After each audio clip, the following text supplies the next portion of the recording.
முதல்ல நீ யோகியமான்னு பாரு, அதுக்கப்புறமா நீ வந்து எங்களை கேள்வி கேளு. அது மட்டும் இல்ல, எய்ட்ஸ்ன்னு சொல்றாங்களே, இந்த எய்ட்ஸ் வந்து என்னைக்குமே போகாது. புட்டின் வந்து அமெரிக்காலேருந்து வர காசை வச்சு ஷேவிங் செட் வாங்குறாரா? இவங்களும் வந்து ட்ரேட் பண்ணிட்டு இருக்காங்களா? இன்னைக்கு கவர்மெண்ட் ஆஃப் இந்தியாவில் ரிலீஸ் பண்ணியிருக்காங்க பாருங்க. ஏங்க நீங்களே வந்து ரஷ்யா கிட்ட $1.3 பில்லியன் ஃபெர்டிலைசர் வாங்கிக்கிறீங்க, யூரோப்பியன் யூனியன் வந்து இன்னும் கேஸ் வாங்கிக்கிறாங்க, இவ்வளோ பில்லியன். நாங்கள் வாங்குறத விட பல மடங்கு அதிகமாக வாங்கிக்கிறாங்க. அப்போ அந்த காசெல்லாம் புட்டின் என்ன பண்ணுறாரு? அவருடைய அசட்ஸ் எல்லாம் ஃப்ரீஸ் பண்ணி வச்சு விட்டீங்க. கிட்டத்தட்ட ஒரு $300 பில்லியன். டாலரில் ட்ரேட் பண்ணக்கூடாது, யூரோவில் ட்ரேட் பண்ணக்கூடாது அப்படின்னு சொன்னீங்களே. இப்போ அவர்கிட்ட எந்த காசை கொடுத்து நீங்கள் இதெல்லாம் வாங்கிக்கிறீங்க? ஊருக்கெல்லாம் ஒரு சட்டம், உனக்கு ஒரு சட்டமா? முதல்ல நீ யோகியமான்னு பாரு, அதுக்கப்புறமா நீ வந்து எங்களை கேள்வி கேளு.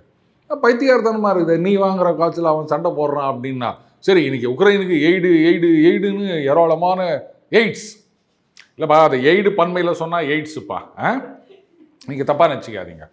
அதை குத்துனுக்கிறீங்களே, அதில் பாதி காசுக்கு மேலே எங்கே போகுது? ஜெர்மனி நாங்கள் உங்களுக்கு விற்கிறோம், நீங்கள் காசு கொடுத்து வாங்கிட்டு அதை உக்ரைனுக்கு கொடுங்க. நீ தானே சொன்ன. அப்புறம் நீ காசு பார்க்கலையா? அதில் அந்த பக்கத்தில் வந்து ரஷ்யாவுக்கு விற்கிறோன்னா இந்த பக்கத்தில் நீ உக்ரைனுக்கு விற்றுனுக்கிற. அந்த எய்ட்ஸ்ன்னு சொல்கிறாங்களே, இந்த எய்ட்ஸ் வந்து என்றைக்குமே போகாது. இது உதவிகளை சொன்னப்பா, ஏன்னா இதெல்லாம் கடனா. இவங்க வந்து அப்படியே தூக்கி கொடுத்துடல. இந்த கடனுக்கு வந்து உக்ரைனில் அதான் ஆளாளுக்கு பங்கு போட்டுன்னு கழுத்து வாங்கிட்டாங்களா, அவங்க நிலத்தெல்லாம் எழுதி விடுன்னு. செலன்ஸ்கி நம்ம ஊரில் ட்ரைனிங் எடுத்துட்டு போகுது, ஒரே நிலத்தை 2 பேருக்கு எடுத்துட்டு போட்டாரு. ஏன்னா இதுக்கு முன்னாடி ஜனவரி இல்லைன்னு நினைக்கிறேன், அவர் வந்து இவர் பதவி ஏற்றுக்கிறதுக்கு கொஞ்ச நாள் முன்னாடி தான் பிரிட்டனுக்கு வந்து 100 வருஷத்துக்கு லீஸ் எழுதி கொடுத்தாரு. இப்போ அதே இடத்த ட்ரம்ப்புக்கு எழுதி கொடுத்துட்டு போயிடுறாரு. இன்னும் எத்தனை பேருக்கு எழுதி கொடுப்பாங்க தெரியல. கடைசியில் புட்டின் வந்து உங்க பத்திரம்லாம் செல்லாது, நிலமே என்னோடது, நான் இங்கே உட்காந்து நிற்கிறேன், நீ என்ன பத்திரத்தை எடுத்துட்டு வர அப்படின்னு போறாரு.